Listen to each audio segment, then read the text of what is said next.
Be me. I guess I should start by saying I thought my life was pretty much perfect about a year ago. I had a good job in marketing, a nice apartment downtown, and a boyfriend I'd been with for almost 2 years. He was a great guy, the kind of stable, solid man that your parents dream about for you. He worked in a technical field, something with data or servers. I never fully grasped the details. What mattered was that he was consistent. He was calm. He was the anchor to my kite, if that makes any sense. I was always the more spontaneous one, the one with the sharp sense of humor. At least, I always thought it was sharp. He was kind, patient, and had this quiet confidence that I found incredibly attractive. We met through a mutual friend at a casual get-together, one of those things I almost didn't go to. We just clicked. The conversation was easy. He actually listened, you know? Like, he wasn't just waiting for his turn to talk. He remembered little things I told him and would bring them up weeks later. We started dating, and it was one of the smoothest, most natural relationships I'd ever been in. There were no games, no drama. It was just comfortable, peaceful. Maybe, looking back, it was a little too peaceful for me. I think a part of me gets bored with stability. I have this urge to poke things, to see if they're real, to test the boundaries. It's a character flaw, I see that now. But at the time, I thought it was just part of my personality, my edge. The whole thing started so innocently. It wasn't planned, it just happened. It was probably a few months into our second year together. We were completely settled in, past the honeymoon phase and into the deep, comfortable rhythm of a long-term couple. One evening, we were making dinner together. He was in charge of the main course, and I was on salad duty. He was supposed to pick up a specific kind of cheese on his way home from work, a small, simple request. And he forgot. It wasn't a big deal at all. We could have the salad without it. He was so apologetic, though. You would have thought he'd forgotten our anniversary. He stood there in the kitchen, looking so genuinely sorry over a block of cheese. And that's when the thought popped into my head. I leaned against the counter, dried my hands on a towel, and gave him this playful, serious look. I told him this was a serious offense, a betrayal of culinary trust. He chuckled, thinking I was just being dramatic. Then I delivered the line, the one that would eventually unravel everything. I said something like, "You know, I could just call the police right now. Tell them you're being neglectful." I paused for effect, letting a little smirk play on my lips. And honestly, between a distraught woman and a guy who looks this guilty over cheese, who do you think they're going to believe? He just stared at me for a second. The smile on his face faltered. Then he let out this short, nervous laugh, like he wasn't sure if he was supposed to find it funny. I laughed, a real laugh, and went over to give him a hug, telling him I was obviously kidding. The moment passed. We finished making dinner, and it was fine. But I remembered his reaction, that brief moment of uncertainty. And for some twisted reason, I found it fascinating. It felt like I'd discovered a new button to push, a new dynamic for our little inside world. So it became a thing, our joke.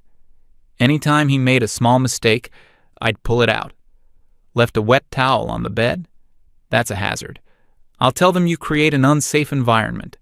Who do you think they'll believe? Shrunk one of my sweaters in the laundry by accident. Destruction of property. It's an open and shut case. I'll look so sad when I give my statement. Was 5 minutes late to pick me up. I was so worried. I thought something had happened. When I make the report, I'll say you have a history of being controlling and making me wait. And each time, I'd cap it with that little rhetorical question. Who would they believe? It was always said with a smile, always in a light, teasing tone. To me, it was clearly a joke. It was so over the top, so absurd, that it couldn't possibly be taken seriously. It was a parody of those crazy ex-girlfriend tropes. I thought it was clever, I thought it showed I had a dark, intelligent sense of humor. In the beginning, he would play along, albeit reluctantly.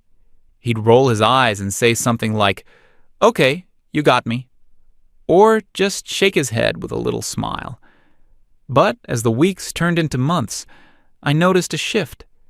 The reluctant smiles disappeared. He would just get quiet. He'd just stare at me with this blank expression that I couldn't quite read. It wasn't anger. It wasn't sadness. It was something else. Something still and heavy. I, in my infinite wisdom, interpreted this as him losing his sense of humor. I thought he was becoming too serious, maybe stressed from work. It never once occurred to me that the joke itself was the problem. The first time I did it in front of our friends was a turning point. We were out for dinner, a group of maybe 6 of us. He was telling a story about a frustrating project at his job. He got a few of the technical details mixed up, and our friend, who also works in tech, gently corrected him. He laughed it off, saying he was tired and his brain was fried. I saw my opening. I leaned forward, put my hand on his arm, and said in a stage whisper loud enough for the table to hear, "See?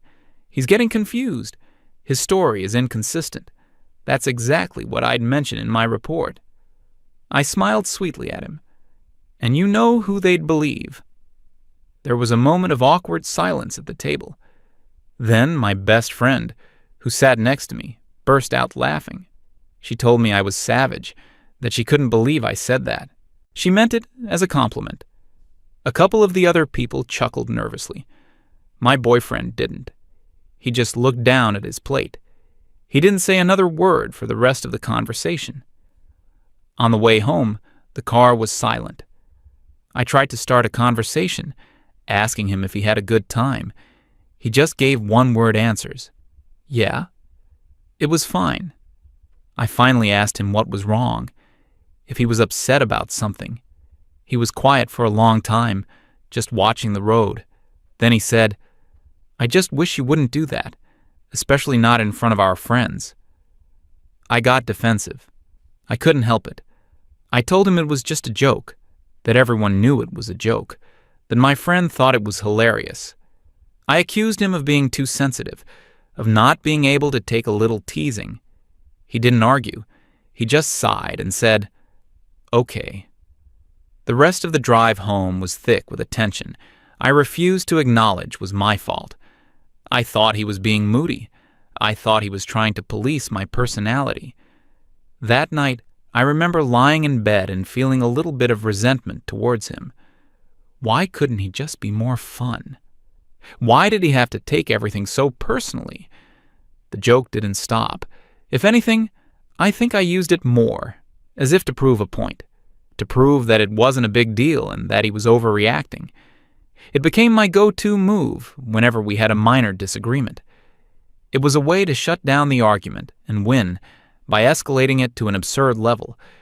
If he said he didn't like the movie I picked, I'd tell him he was being emotionally coercive and that my testimony would be very compelling. If he wanted to spend a Saturday relaxing at home when I wanted to go out, I'd say he was trying to isolate me from my friends and that it's a classic red flag I could use against him. It was all nonsense, of course, hyperbole. But it worked. He would immediately drop the subject. He stopped disagreeing with me on the little things. He just complied. If I wanted to watch a certain movie, he'd say, "Sounds great." If I wanted to go to a certain restaurant, he'd say, "Whatever you want." He became incredibly agreeable and meticulous. He never forgot anything from the grocery store again. He never left a wet towel on the bed. His side of the closet was perfectly organized. The dishes were always done. It was like he was trying to be the perfect boyfriend to not give me any ammunition. And instead of feeling happy or appreciated, I found it deeply unsettling. The playfulness was gone. The banter, the gentle teasing that goes both ways in a healthy relationship, it all vanished. Our interactions became very careful, very deliberate. He was still kind, he was still attentive, but he felt distant, like he was holding a part of himself back. It felt like I was living with a polite and considerate roommate, not the man I fell in love with. The easy comfort we once had was replaced by a low humming anxiety. The silence in our apartment was no longer peaceful. It was just empty. I remember one specific evening, maybe a few months after the dinner with our friends. We were sitting on the couch, watching some show. It was a quiet night. I made a casual comment about a trip I wanted to take in the fall. He didn't look up from the screen and said it sounded nice. I pressed him for more, asking if he was actually interested. He finally looked at me. His expression was just tired. So tired. He told me that of course he was interested, but that it was hard to get excited about planning things. I asked him why. He was quiet for a moment. Because it feels like everything I do is being evaluated, he said, so softly I almost didn't hear him. Like I'm constantly being graded on a pass-fail basis, and if I fail, there's a huge penalty.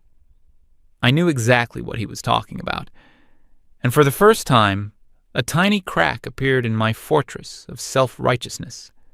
A flicker of doubt. Was this joke doing more damage than I thought? But my ego was a powerful thing. It patched that crack up almost immediately. I convinced myself he was being dramatic, that he was mischaracterizing a harmless running gag, so I doubled down. I tried to make light of it. Well, I said with a forced laugh, just make sure you don't fail the test. The consequences are severe. I was hoping he'd laugh, that it would break the tension and we could go back to normal. He didn't laugh. He looked at me, and I saw something in his eyes I'd never seen before. It wasn't sadness or anger. It was a genuine, unmistakable flicker of fear. It vanished as quickly as it appeared, replaced by that same tired, blank expression. But I saw it. He just said, I know. Then he got up, said he was going to bed, and left me alone on the couch. I sat there for a long time in the dark, the light from the TV flickering across the room. The silence was deafening. For the first time, I felt a cold dread creep into my heart. I realized that he didn't see me as a partner anymore. He saw me as a threat. I should have stopped then. I should have gone into the bedroom, woken him up, and apologized. Truly apologized. I should have promised to never, ever say anything like that again. But I didn't. I was too proud, too stubborn. I thought that if I apologized, it would be admitting that he was right and I was wrong. It would mean that my sharp, edgy humor was actually just cruelty. And I wasn't ready to face that. So I did nothing. I went to bed, and we pretended the conversation never happened. But something had fundamentally broken that night. We both knew it. We were just going through the motions. The next few weeks were the strangest of our entire relationship. He was the most perfect, considerate boyfriend imaginable. He'd text me during the day to see how I was doing. He'd have dinner ready when I got home from work. He suggested we go on a weekend trip to a place I'd mentioned wanting to visit months ago. On the surface, it looked like he was trying harder than ever, but it felt completely hollow. There was no warmth behind it, no intimacy. It felt like he was following a script, the How to Be a Good Boyfriend handbook. He was checking all the boxes, performing all the right actions, but his heart wasn't in it. He was so careful with his words. He never offered a strong opinion on anything. Everything was, that sounds good, or whatever you'd prefer is fine with me. He was building a wall around himself, brick by careful brick. And I was so focused on how his behavior was making me feel, lonely, disconnected, that I never stopped to think about why he was doing it. I thought he was punishing me with passive aggression. It turns out he wasn't building a wall. He was building an exit strategy. The end came on a Tuesday, a completely normal, unremarkable Tuesday. I remember it was raining that day, a dreary gray sky that matched the atmosphere in our apartment. I came home from a long day at work, feeling exhausted and just wanting to curl up on the couch. I walked in and knew immediately that something was wrong. The air was different, still. On the coffee table, neatly stacked, were his library books that were due back. His favorite coffee mug, the one I'd gotten him for his birthday, was washed and sitting upside down on the drying rack, not in the cupboard. Little things. Things that were out of place for a normal evening. I called his name. No answer. I walked into the bedroom, and that's when I saw it. His side of the closet was empty. The drawers on his dresser were all slightly ajar and also empty. His toothbrush and toiletries were gone from the bathroom. It was a slow, dawning horror. It wasn't a process. It was a sudden, cold realization. He was gone. He had packed up his life and moved out while I was at work. I just stood there in the middle of the room, my work bag still on my shoulder, unable to process it. There was no fight, no dramatic confrontation, no tearful goodbye, just a silent, efficient departure. My phone buzzed in my pocket. It was a text from him. My hands were shaking so much I could barely unlock the screen. The text message was long. It wasn't angry or emotional. It was calm and methodical, which was somehow so much worse.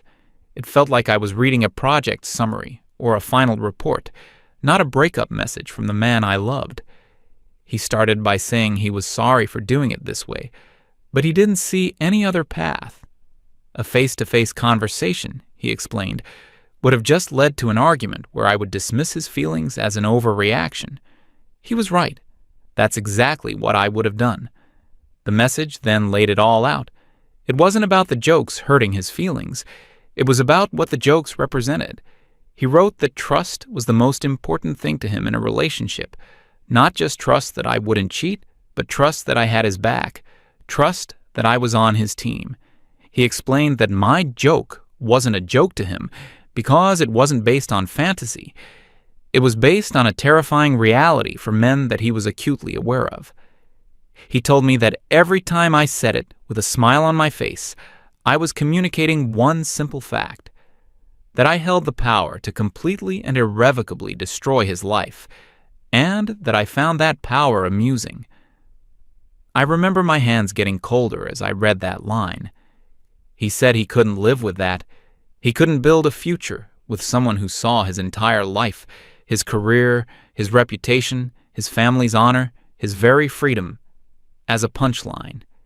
He said it was like living with someone who playfully holds a lighter to the curtains every day. They might never actually drop it, but you can never, ever relax. You can never feel safe in your own home. The final part of the message was what truly gutted me. He wrote, "I'm not leaving because I'm hurt. I'm leaving because I have to protect myself. This is a risk management decision. The potential downside of staying with someone who thinks like you do is infinite. I hope one day you understand." There was no, "I'll miss you." No, "I'll always love you." It ended with, "The key is on the counter. Goodbye." I sank onto the edge of the bed, the phone slipping from my fingers. My first reaction was pure, white-hot rage. A risk management decision. He was breaking up with me like I was a bad stock investment. How could he be so cold, so clinical, so insulting? I grabbed my phone and called him. It went straight to voicemail. His voice, his cheerful, recorded greeting, was like a ghost in the room. I called again. Voicemail, and again. Voicemail. He had blocked my number. That's when the anger curdled into a kind of frantic panic. I called my best friend. I was sobbing so hard I could barely get the words out. I told her everything. How I came home to an empty apartment. How he left because of a stupid running joke. She was instantly on my side, of course. That's what friends are for. She said he was a coward for leaving like that. She said he was clearly too sensitive and couldn't handle a strong woman with a sharp wit. She said I was better off without someone who couldn't take a joke. Her words were like a balm on my wounded ego. I clung to them. Yes, that was it. He was the problem. He was weak. I was too much for him. For the next week or so, that's the story I told myself. It was the only thing that kept me from completely falling apart. I went through the motions of life. I went to work. I saw my friends. I talked a big game about how liberating it was to be free from someone so fragile. But when I came home to the apartment, the silence was a physical weight. His absence was everywhere. The empty space on the couch where he used to sit. The other side of the bed that was now always cold. The brand of coffee he liked that was still in the cupboard. Every little thing was a reminder. I started to notice how much of my life was intertwined with his.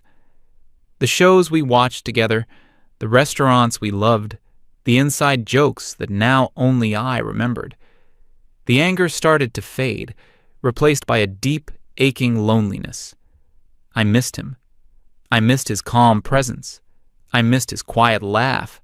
I missed feeling safe and anchored.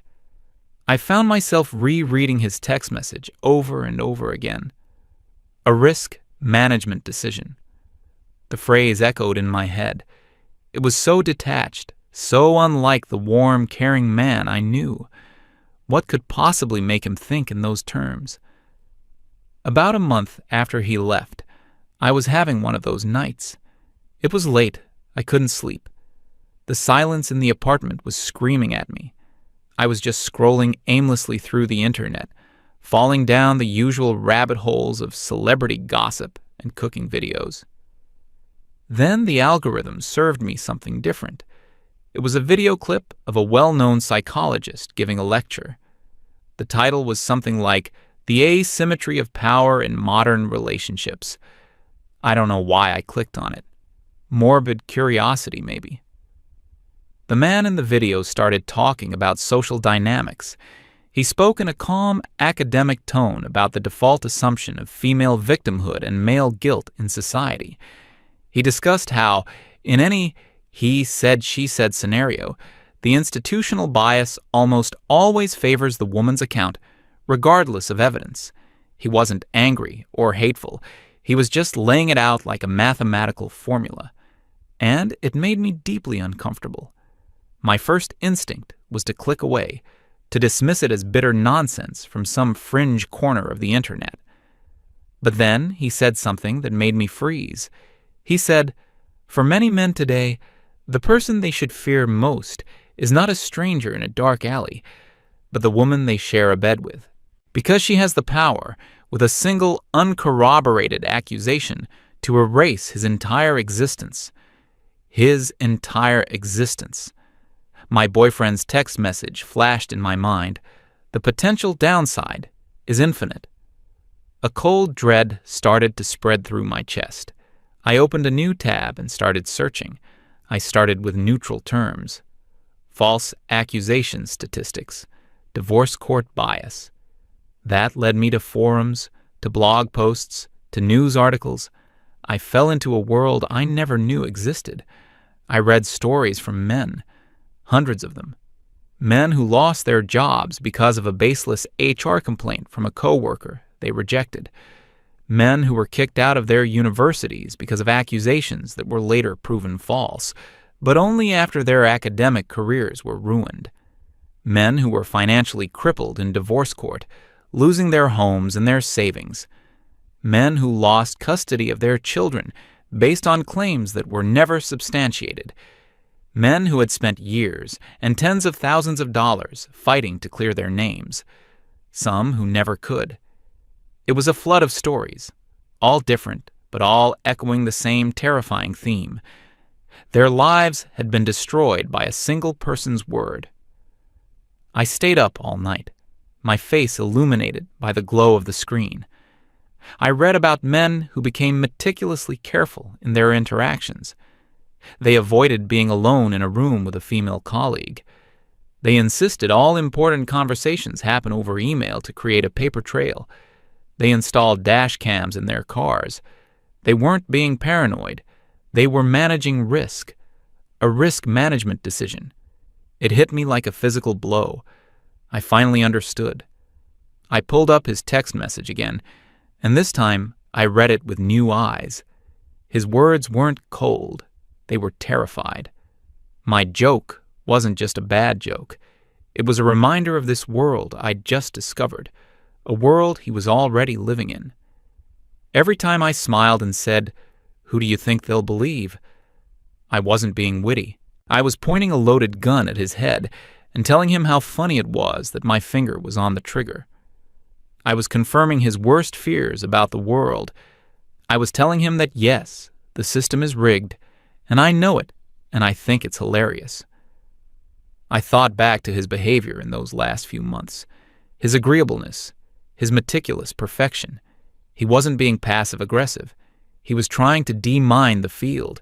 He was walking on eggshells, desperately trying not to step on anything that would give me an excuse to detonate the bomb I was so fond of joking about.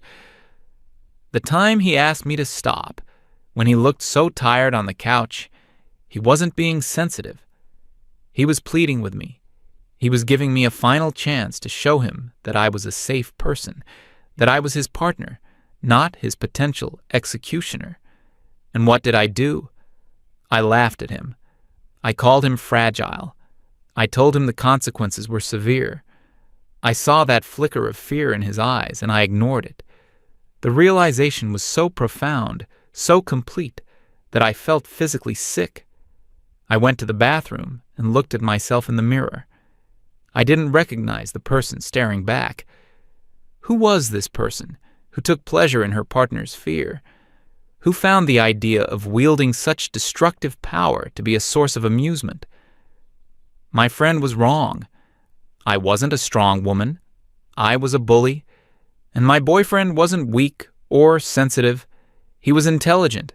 He was rational. He saw a clear and present danger to his life, and he did the only logical thing. He removed it. He didn't run from a joke. He escaped a threat. I left the bathroom and sat on the floor of the empty living room, hugging my knees to my chest. The sun was starting to rise, casting a pale gray light through the windows.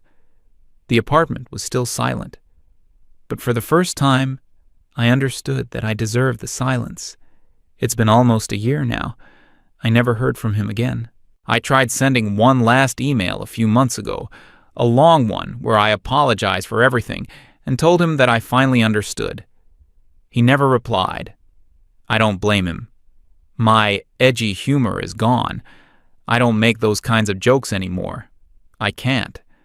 Because I now know that for some people, it's not a joke at all. It's the sound of a nightmare they're trying to avoid living. He was the best man I've ever known, and I drove him away because I was too arrogant to see that some things are too serious to ever be a punchline. I thought I was being clever. In reality, I was just a fool.